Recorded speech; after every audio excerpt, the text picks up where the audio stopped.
शायर तन्हा अब्बास साहब की एक नई तहरीर लेकर तमाम मोहब्बत करने वाले अहबाब की खिदमत में हाजिर हूँ। मुझे कहते हैं आपका दोस्त, आपका मेज़बान आरजे अतर तारी। तमाम सुनने वाले अहबाब को मेरा सलाम कबूल हो।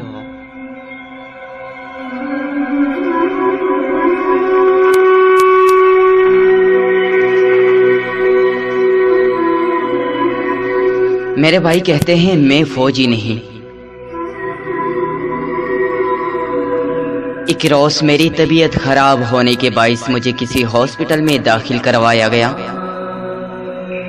वहां मेरे बिस्तर के साथ एक बंदा लेटा हुआ था। उसकी आंखों से आंसू निकलने की कोशिश कर रहे थे, मगर शायद वो आंसू को इजाजत न दे सका और वो आंसू उसके गालों पे ठहर के कुछ कहने की कोशिश कर रहे थे। जी हाँ जनाब, फिर मुझे ख्याल आया कि उससे हाल पूछ लूं। फिर मैंने वहाँ हॉस्पिटल में किसी से पूछा कि ये कौन है और इसकी हालत ऐसी क्यों है। तो वहाँ मुझे पता चला इसका नाम सद्दाम है। ये एक फौजी है और एक माह पहले किसी हमले में ये ज़ख्मी हुआ था और अब इसकी ये कंडीशन है कि इसका बचना मुश्किल है। फिर मैं इसके पास गया, सलाम किया। सद्दाम ने जवाब न दिया। शायद किसी सदमे में था या किसी गहरी सोच में था। तो मैंने फिर से कहा, सद्दाम भाई अस्सलाम वालेकुम।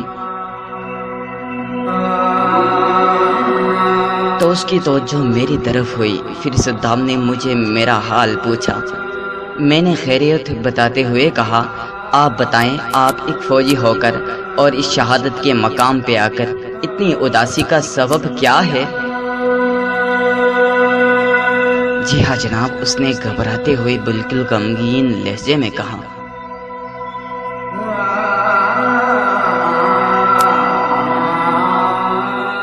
मैं फौजी नहीं। फौजी तो वो होता है जो अपने मुल्क को बचाता है। मैं तो अपने घर को भी न बचा सका।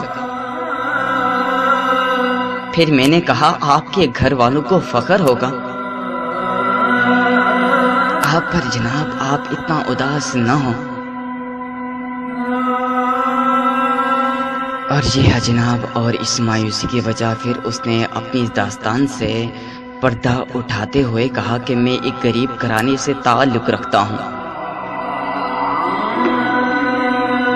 मेरे घर में माँ, बाप और मेरी 4 बहनें हैं।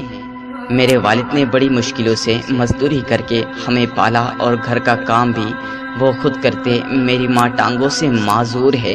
मैं जब अपने वालिद की तरफ देखता तो बस यही दुआ निकलती थी कि काश मैं आज ही बड़ा हो जाऊं और अपने वालिद का सारा बोझ अपने सर ले लूं। आखिर वो वक्त भी आ गया जब किस्मत ने मुझे मौका दिया कुछ काम करने का अपने घर के लिए।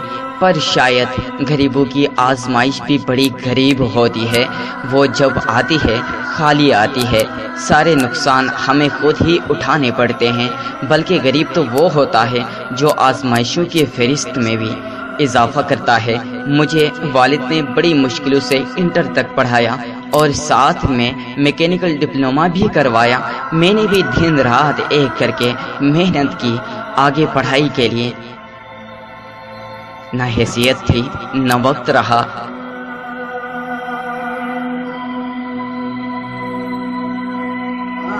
भटकता जहां गया काबिलियत से पहले सिफारिश को तरजीह थी। भाग के आखिर किस्मत मुझ पे मेहरबान हुई। मुझे प्राइवेट कंपनी में जॉब मिल गई जहां मेरी 30,000 सैलरी थी।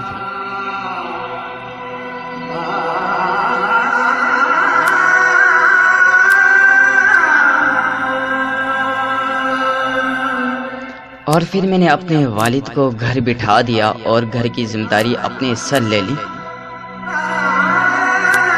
घर में खुशहाली आने लगी। मुझे जिंदगी से मोहब्बत होने लगी। जितना मुझे गुर्बत ने सताया था वो गम आहिस्ता आहिस्ता मैं भूलने लगा था।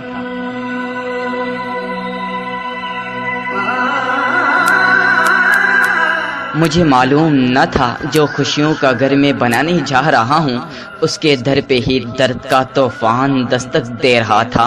अचानक मेरे वालिद की तबीयत ख़राब हुई, हॉस्पिटल में ले गए। बहुत दिनों तक सरकारी हॉस्पिटल में पड़े रहे। बात बनने की बजाय बिगड़ती गई। यूँ लगा जैसे बीमारी ही हॉस्पिटल ने दी। फिर जो कुछ जमा किया था मैंने वो सब एक प्राइवेट हॉस्पिटल में देकर वालिद को वहीं एडमिट कर दिया। कुछ दिनों तक रिपोर्ट्स आ गई। डॉक्टर्स ने कहा इनका ऑपरेशन होगा और उसमें 5 से 10 लाख तक का खर्चा था। मैं सर पकड़कर बैठ गया। फिर वहीं उदासी छा गई जो मैं बचपन से देखता आ रहा था।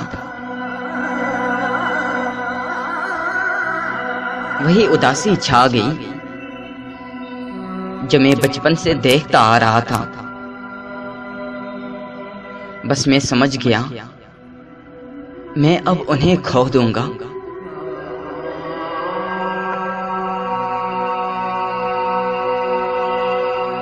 मगर फिर भी मैंने हिम्मत नहीं हारी। दर दर गया, अपनों के पास गया, परायों के पास गया।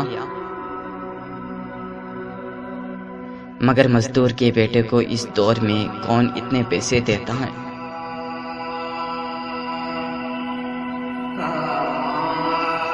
गुर्बत जब सर पे आती है तो अपने भी साथ छोड़ दिया करते हैं। हमारे साथ भी वही हुआ। लोग हमसे सलाम दुआ करना भी छोड़ गए।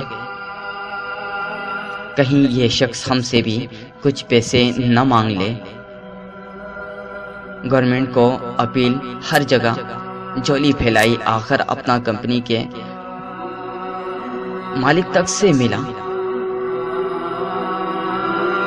उसने भी वही जवाब दिया, तुम अभी इतने काबिल नहीं हुए हो कि हम तुझे इतने पैसे दें। यानी कदर मेरे काम की थी, बात उनके मतलब की थी, पैसों की थी। एक जिंदगी की किसी की जा रही थी, उसका किसी को कोई फर्क नहीं पड़ रहा था। फिर मैं रोता हुआ घर आया। जब अम्मी की आंखों से देखा तो एक आस थी कि शायद हमारा घर में कुछ खुशियों का हिस्सा अपना रास्ता भटक के चला आया।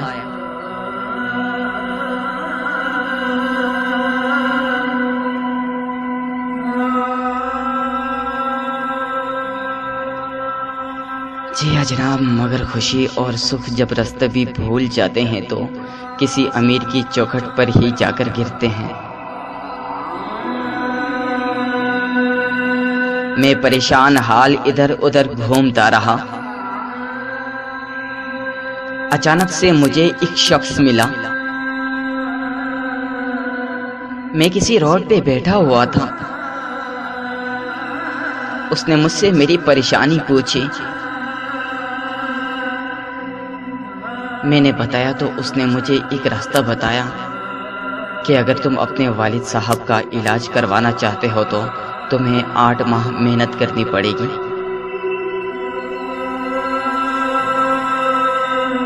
मैं हैरान हो गया, ऐसा कौन सा काम है जो 8 माह मेहनत करने से इतने लाख मिल जाते हैं।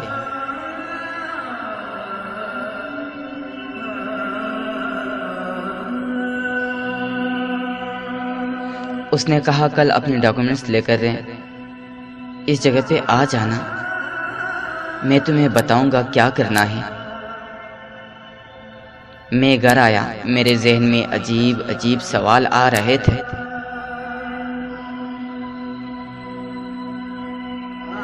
ये शख्स न जाने मुझसे क्या करवाएगा,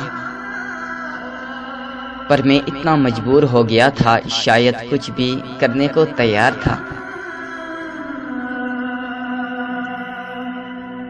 फिर मैं पूरी रात जागता रहा, सोचता रहा। सुबह होते ही मैं डॉक्यूमेंट्स लेकर आया और उसने कहा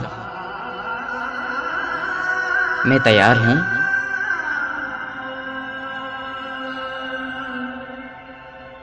मुझे तो यकीन ही हो गया था कि काम कोई गलत ही होगा।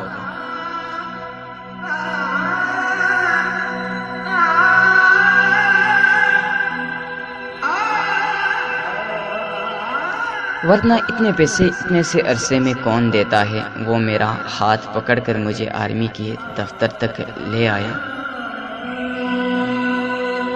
मैंने पूछा, यहाँ क्या है? उसने कहा, अगर तुम अपने वालिद साहब का इलाज करवाना चाहते हो तो ये एक रास्ता है।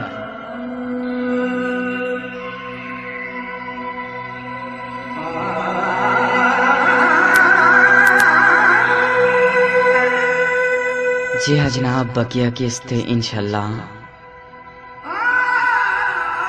सांसू ने वफा की तो